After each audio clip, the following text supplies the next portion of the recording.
more likely. All right, let's bring in another voice on this as well. Airline industry watcher Seth Kaplan is principal at Kaplan Research. And Seth, what do you think? What are you kind of listening for this morning? What are going to be key points? Yeah, well, I agree. Hard to imagine this being certified anytime soon here. Look, they've got sort of several different things to balance, because don't forget, there's also scrutiny around the world. And so what's a little bit tricky here, a little more complicated than other processes, as Phil said, it used to be whatever the FAA did, everybody else sort of followed. Here, you don't not only want to, be on Boeing's timeline, but you don't want to get so far ahead of things that you end up going forward with something that other regulators aren't ultimately going to be okay with. We've known for a long time that this might be done first in the U.S. Certification might happen first in the U.S. That's fine if the timeline is different. But those reports a month or so ago that Canadian regulators, perhaps, at least according to sort of internal middle management emails, might not be okay with the fix as it is. They also have to make sure that ultimately whatever is certified here is going to be certified around the world, because there can't be two different airplanes. The world has to be okay with this. Well, not only certified around the world, they've got to get it right to make sure that they continue to be the gold standard, as Phil just mentioned.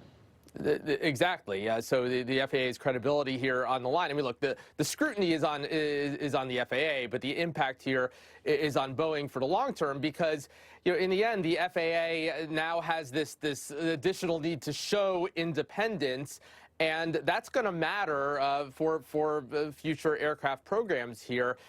Look, in the end, it's in Boeing's interest obviously to get this right. And if this takes a little bit extra time, for one thing, make sure that this plane is what it was supposed to be, which was an incremental change from the previous generation, the NG as it's called, the new generation, now actually the previous generation, so that pilots can continue to transition between the planes rather easily. They wouldn't want something that's so rushed. I mean, that's been the huge question. It's a different airline in terms of the engines being moved, lots of other things that have happened. Is it incremental change? Well, the point of MCAS, as flawed as it is, was to make it an incremental change, was to make the new plane feel like the old plane.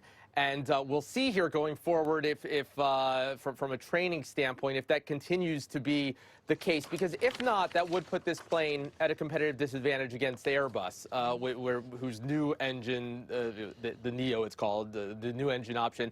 The new Airbus 320s very clearly are that incremental change from the old plane. Truly the best of both worlds, which is what both of these manufacturers were selling, right? Revolutionary economics, but easy to move pilots between the two planes. And so it's in Boeing's interest for the long term. I mean, look, every month that goes by here obviously costs a lot of money. But if it takes a little more time for the FAA to be comfortable with the idea that this is what it was supposed to be from that perspective, then it's very much worth getting that right for the long term. Seth, thank you for joining us. And Phil, thank you. We will see you a little later this morning with the FAA administrator.